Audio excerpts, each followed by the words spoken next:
Selon le facteur de la liquidité bancaire d'août en septembre 2020, oui, on en parlera aujourd'hui à travers votre tranche Zoom Eco Live. C'est déjà parti avec toutes les rubriques au rendez-vous comme tout le jour. Nous allons également parler de cette importante information, l'avantage du projet, plutôt les avantages du projet d'informatisation de la TVA.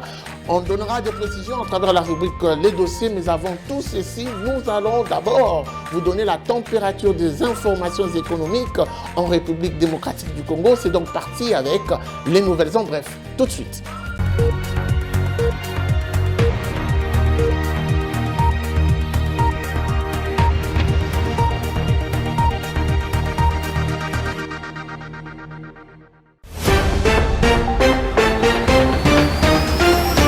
Débutons ces nouvelles en bref avec les dépenses de la primature de la République démocratique du Congo qui ont été exécutées à hauteur de 12,6 milliards de francs congolais, soit un montant équivalent à 6,1 millions de dollars américains contre des prévisions budgétaires de 13,2 milliards de francs congolais, soit 9,5 millions au premier trimestre 2021.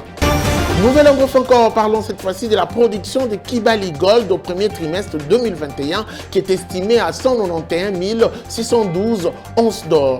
C'est du moins ce qu'a révélé le président directeur général de DERIC, Marc Briscoe, au cours d'une conférence de presse organisée ce lundi 19 avril 2021 à l'hôtel Memling. Poursuivons avec cette information. La force paysanne du Congo central a lancé le lundi 19 avril 2021 un atelier en vue de la mise en place du mécanisme provincial de financement du secteur agricole. Ces assises de 3 jours ont été ouvertes par le vice-gouverneur de la province du Congo central, Justin Louaba, à Matadi. Et enfin, chutons avec cette information, le gouvernement de la République démocratique du Congo n'a décaissé aucun centime au premier trimestre pour financer la rubrique obtention de la bourse d'études telle que prévue dans la loi des finances de l'exercice 2021. Ces renseignements sont révélés dans le rapport des états de suivi budgétaire rendu public par la Direction générale de politique et programmation budgétaire. Du jour reçoivent pour vous Judith Onamaka pour revenir avec des précisions sur le facteur de la liquidité bancaire d'août en septembre 2020. Des précisions, c'est avec elle tout de suite. Mais avant tout, suivez ceci.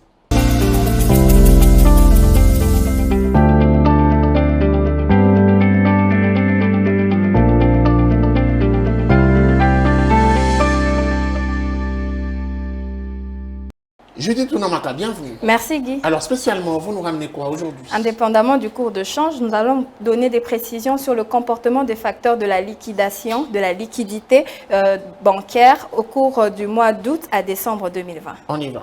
Commençons par le taux indicatif de la Banque centrale où 1 dollar vaut 1981 francs congolais, un franc CFA s'aliène à 3,56 centimes et 1 euro se coopère à 2340 francs congolais.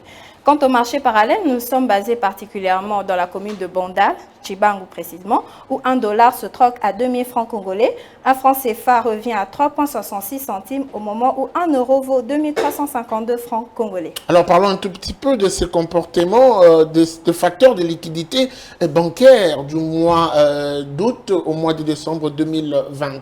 L'interaction entre les facteurs autonomes et institutionnels s'est traduite par une injection de 20 milliards de francs congolais contre une injection attendue de 157,2 milliards. Dans un contexte de l'application du pacte de stabilité conclu entre la Banque centrale du Congo et le gouvernement, lequel réaffirme le principe du non-recours au financement monétaire du déficit public. En effet, cette faible injection a été impulsée par des fortes ponctions de liquidité effectuées par les avoirs extérieurs nets et la réserve obligatoire respectivement de 220 milliards de francs congolais et 430,9 milliards. Alors, Judith Onamaka, que dire des injections mitigées occasionnées par le crédit net à l'État?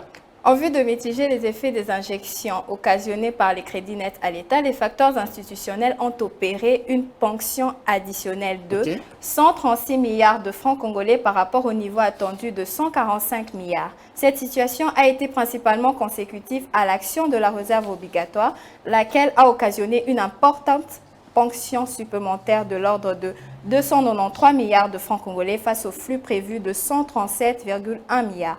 Par ailleurs, n'eût été cette forte injection supplémentaire de 132 milliards, les facteurs institutionnels n'auraient pas aurait retiré le double du montant de liquidité réalisé. Merci à vous, Judith Unamaka, pour toutes ces précisions. Merci, Guy. Saviez-vous qu'il existe ici, principalement à Kinshasa, mais même partout ailleurs, des aliments qui peuvent vous permettre à garder votre peau saine?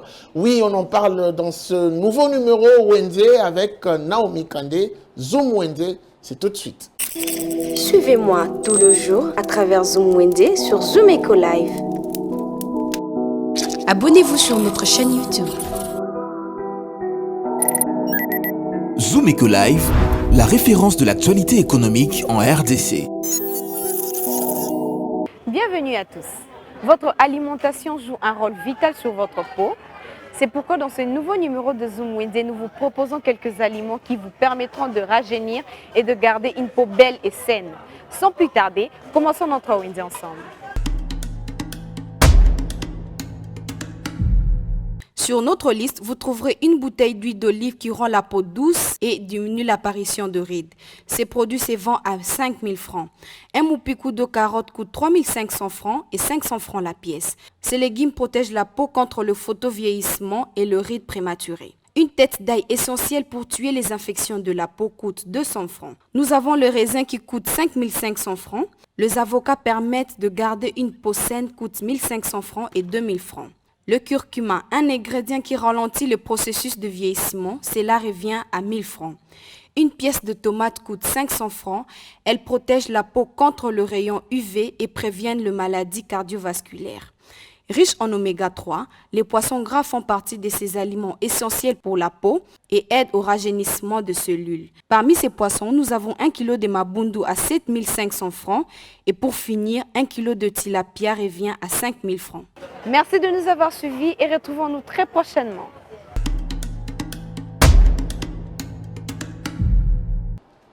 Vous en avez sûrement entendu parler, cette taxe qu'on appelle la TVA, la taxe sur la valeur ajoutée, mais aujourd'hui principalement, le dossier revient sur les avantages du projet d'informatisation de la TVA. Des précisions, c'est dans le dossier avec Judith Piombo.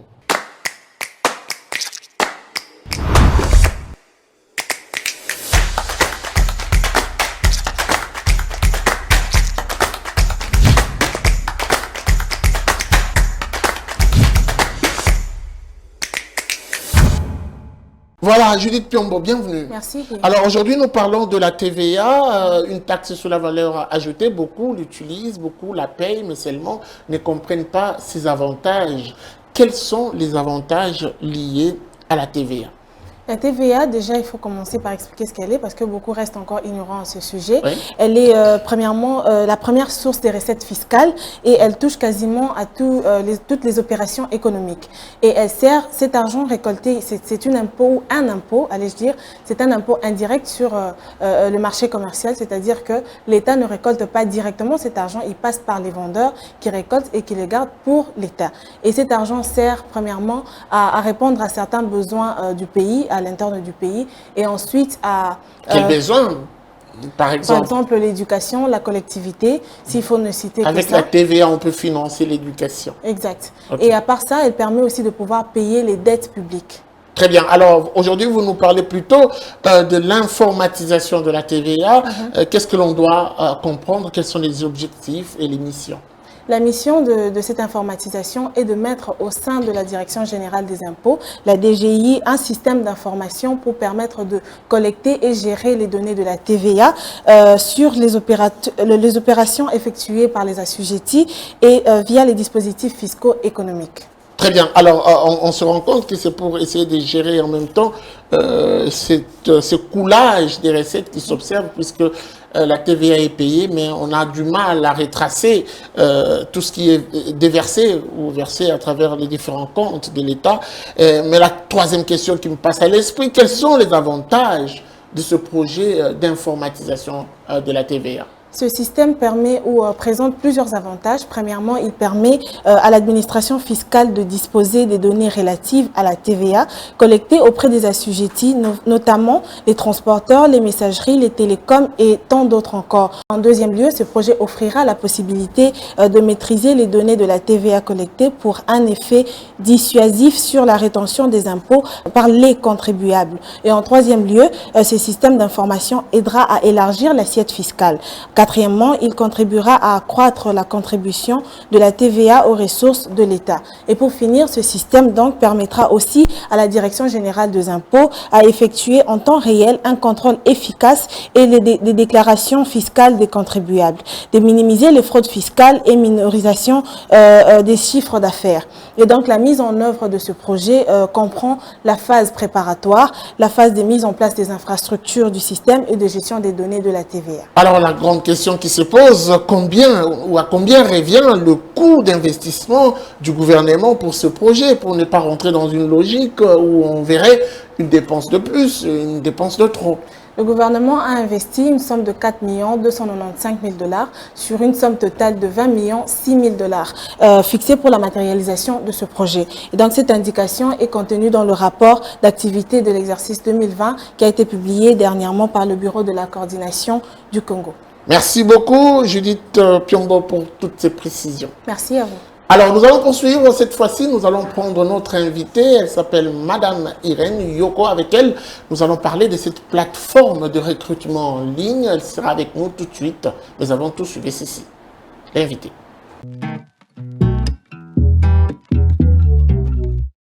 Notre invitée du jour s'appelle Madame Irène Yoko. Bienvenue. Merci. Alors, nous allons commencer par comprendre et circonscrire un tout petit peu l'échange. Vous êtes directrice plutôt générale de Excel Job. Excel Job, plutôt, excusez-moi. Comment comprendre Excel Job? Alors, Excel Job est une plateforme de recrutement. C'est un job board. C'est-à-dire que c'est un site internet où l'on peut retrouver des candidats et des recruteurs, donc des entreprises. Qui recherchent des personnes qui pourront postuler à des annonces, en fait. Une plateforme de recrutement qui existe depuis combien de temps?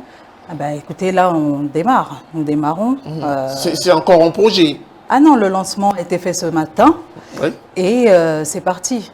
Alors, qui sont concernés par cette plateforme? Quel est votre public cible? Les chercheurs d'emploi, bien évidemment. La jeunesse, les chercheurs, tous chercheurs d'emploi de tout secteur et toutes les entreprises publiques et privées. Lorsque l'on fait une sorte d'autopsie générale, on peut constater qu'il y a quand même tout un cocktail de plateformes de recrutement en République démocratique du Congo. Quelle est la particularité que la vôtre offre à la RDC? Un recruteur veut présenter son entreprise. Il pourra la présenter sur Excel Job. Oui. Sans forcément poster une annonce. Il présente son entreprise et ça lui donne une bonne visibilité. Alors, vous venez de voir le jour à peine il y a quelques heures. Il y a quelques heures, oui. Pensez-vous que vous êtes suffisamment outillé pour affronter la concurrence qui s'observe? Évidemment. En quoi faisons? Évidemment, je connais le marché et nous répondons vraiment à une demande nécessaire et je pense que j'ai pas de souci à me faire là-dessus. Au regard du besoin qui se présente, Excel Job a-t-il le moyen pour mieux mener sa politique, dans le sens de vouloir justement assurer un bon recrutement en ligne? Mais en fait, nous donnons plusieurs conseils. En fait, on est vraiment dans la démarche d'accompagner les entreprises, d'accompagner les candidats également, qui ont du mal des fois à présenter par exemple un CV propre, un CV présentable. Donc nous accompagnons vraiment que ce soit les candidats et que ce soit les entreprises. Pour les entreprises, on les aide vraiment à trouver le candidat idéal. Alors comment faire pour entrer en contact avec vous? Écoutez, sur la plateforme, il y a un onglet dédié à la communication entre les clients et nous-mêmes. Alors, on va peut-être prendre l'avant-dernière question. Aujourd'hui, vous avez accepté de rentrer au pays après des études faites à l'étranger. Je ferme la parenthèse rapidement. Vous êtes intéressé à cette particularité, les recrutements en ligne. Qu'est-ce qui vous a principalement motivé à avoir un regard penché beaucoup plus? Quel a été l'état des lieux fait et puis quels sont les problèmes qui vous ont titillé cette envie de vous investir justement dans ça? Écoutez, c'est le taux de chômage. C'est le taux de chômage, surtout parmi les jeunes. Le taux de chômage ici en RDC est vraiment important. Donc c'est vraiment, ça m'a permis de cibler mon projet vers le secteur du recrutement pour essayer de proposer quelque chose d'un peu différent que ce qu'il y a déjà ici en RDC. Essayer de moderniser, de digitaliser cet aspect du recrutement. Alors, avez-vous déjà envisagé des partenariats avec les différents ministères de tutelle ou les autorités qui peuvent vous accompagner? C'est en cours. Oui. C'est en cours. Vous avez lancé sans pour autant avoir les garanties de l'État. Vous n'êtes pas parti trop vite en besogne. Pourquoi n'avoir pas commencé par les contacts directs et enfin lancer en étant plus complet? Non, mais je pense que nous sommes prêts. Nous sommes prêts et ça viendra. Le reste viendra, le reste suivra. Il n'y a pas d'ordre précis à suivre. Nous avons lancé notre produit et je pense qu'il est vraiment adapté à la situation du pays actuellement. Et le reste suivra, il n'y a pas de souci. Voilà, nous allons vous laisser le temps de prêcher pour votre petite chapelle, puisque des milliers de Congolais vous suivent en ce moment-ci, et ils sont justement derrière cette caméra. Si vous pouvez passer votre message à ceux qui se sentent intéressés par, se sentiront bien sûr intéressés par cette plateforme. Alors, Excel Job. Excel Job, ce sont des mois et des mois de travail pour vous proposer un outil qui répond vraiment aux besoins des candidats et des recruteurs, des entreprises. Le besoin ici en RDC est très important au vu du taux de chômage, justement, comme je l'indiquais précédemment. Au vu du taux de chômage, c'est un outil vraiment qui pourra nous aider à développer en fait le secteur du recrutement, à dynamiser ce secteur du recrutement. Donc que vous soyez candidat ou que vous soyez recruteur, inscrivez-vous et vous ne serez pas déçus. Et une inscription à vil prix.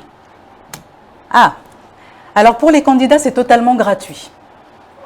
Okay. Pour les candidats, vous recherchez un emploi, c'est déjà compliqué comme ça. Donc, il n'y a pas de souci, vous vous inscrivez, c'est totalement gratuit. Pour le recruteur, oui, étant donné que c'est un lancement, nous vous offrons la première annonce gratuite. Voilà. Première annonce, vous postez votre annonce gratuitement, vous voyez un petit peu comment ça se passe et donc ensuite nous avons une grille tarifaire avec nos forfaits correspondant à plusieurs services, à différents services en fonction de votre demande. Et dans ces cas-là, notre équipe vous envoie la grille tarifaire. Ok, merci beaucoup pour ces précisions, c'était un plaisir de vous avoir sur ce Merci à vous, à très bientôt sur Excel Job. J'espère que vous serez notre invité prochainement. J'espère aussi. Merci, nous allons poursuivre avec une autre rubrique de cette tranche, c'est tout de suite, mais avant tout, suivez d'abord ceci. On y va. Nous vous amenons au cœur de l'actualité économique en RDC. Que dire alors de l'évolution du taux de change en République démocratique du Congo?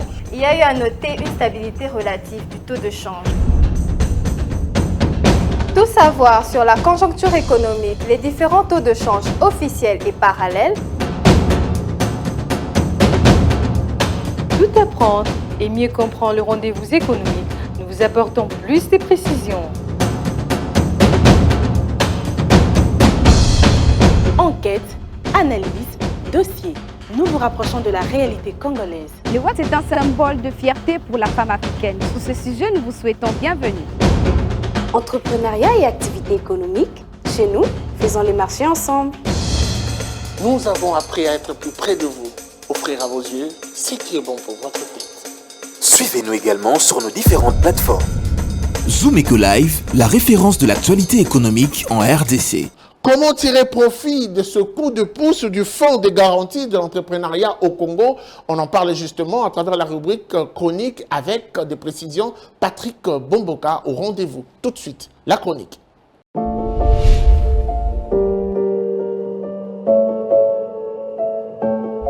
Bonjour, Un fonds de garantie de l'entrepreneuriat vient d'être mis en place par le gouvernement congolais. L'avènement de ces fonds vise à faciliter l'accès au financement aux petites et moyennes entreprises PME. Celles-ci disposent parfois de projets à fort potentiel de croissance, mais elles butent au fait que les banques exigent des garanties que très souvent ces PME n'ont pas. De l'avis du ministre de classe moyenne, PME et artisanat Justin Kalumba, la mise en place de ces fonds est extrêmement nécessaire. Le FOGEC est en effet développé suivant 3 axes importants. En premier lieu, le fonds offre la garantie d'accès au financement et le partage des risques avec les banques. À ce niveau, il y a lieu de reconnaître qu'il existe des banques classiques au pays qui peuvent offrir des crédits aux PME. Mais compte tenu des risques énormes qu'elles prennent, elles demandent souvent des garanties que les PME n'ont pas. En second lieu, le FOGEC constitue un financement participatif, dans la mesure où l'État intervient dans le capital des PME qui n'ont pas de financement et les aide à mieux gérer.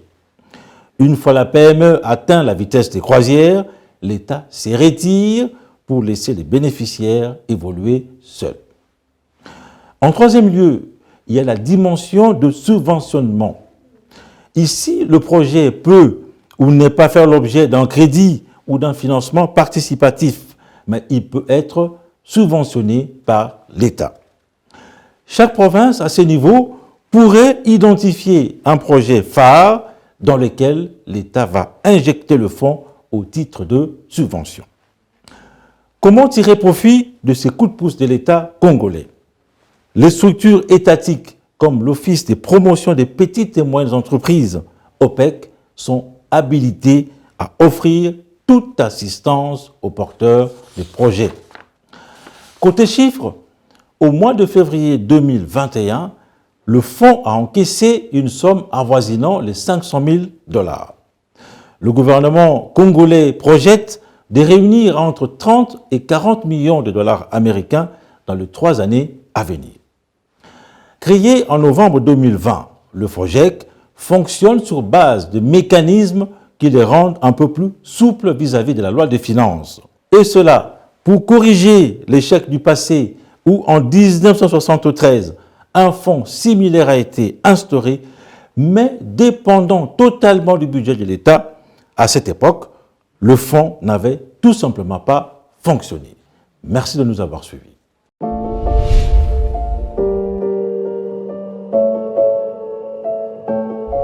Il est temps pour vous de noter les différents rendez-vous du 20 avril 2021 à Dassagras. On y va déjà avec l'agenda. Les rendez-vous économiques, c'est dans l'agenda sur Zoom Eco Live. Abonnez-vous sur notre chaîne YouTube.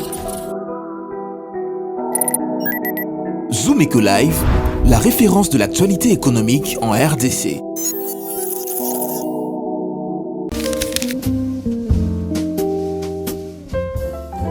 Bienvenue à l'agenda. Voici le rendez-vous du jour. Comme annoncé, la conférence internationale en marge de la 12e Assemblée générale de l'UCCA et de son comité directeur s'est inaugurée le 19 avril 2021 à Kinshasa pour se clôturer jusqu'au samedi 24 avril prochain. Rappelons le thème de ces assises, la mise en œuvre de la SVECAF. Un autre rendez-vous est pris avec Madame Ketia Oulangi, présidente et fondatrice de Neema Fondation. Ensemble avec son équipe procéderont à la présentation et à l'enregistrement du projet Tulimi Pomoja. Signalant que cette activité se déroulera le mardi 21 avril à Kinshasa à partir de 12h à la 17e rue limitée. À présent, notons la journée de formation par des experts en financement et séance de networking avec les CEO des banques locales qui aura lieu ce samedi 24 avril à Kinshasa, précisément l'hôtel Sultani au numéro 30 avenue de la Justice dans la commune de la Gombe. Cette journée organisée par Masterclass Makutano pour les entrepreneurs aura pour thème financement, comment réussir une levée de fonds. Merci de nous avoir suivis.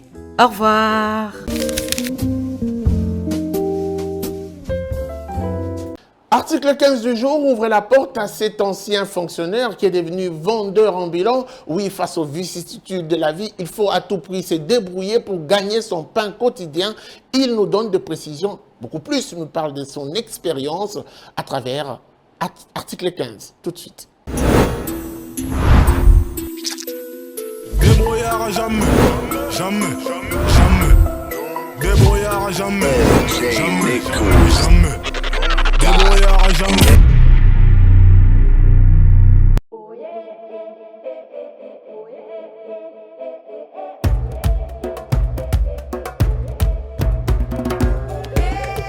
Ça fait deux ans. Na sala qui enseignant kuna na kwang. Alors kuna comme prime. Donc aux mon autant d'ici 3 mois, aux autres 15 000 francs ou bien 20 000 francs.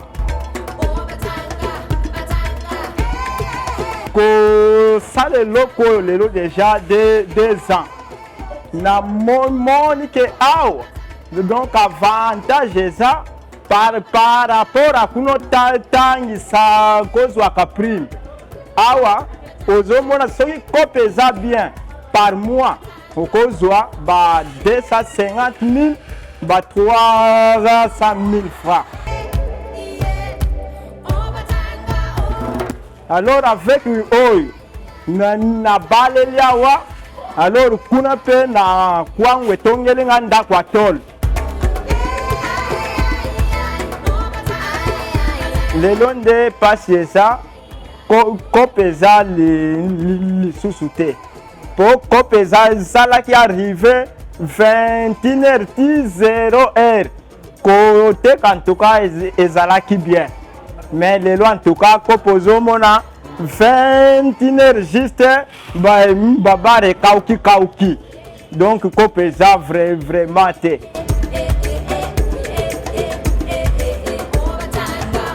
Bato ebelo komona ayaka walukaka te kaka oncle papa sunga yake mutu ateka kama akoleka mutu ya kompani na ekonomi na za nouvelle unité souci kaka jeune salaire bima kopo etikala kaka un jour na zone de la classe na koma mutu alors. Débrouillard jamais, jamais, jamais. Débrouillard jamais, jamais, jamais. Débrouillard jamais. Merci de nous avoir suivis. La suite, ça sera sans doute au prochain numéro avec le même plaisir. Au revoir et à très vite.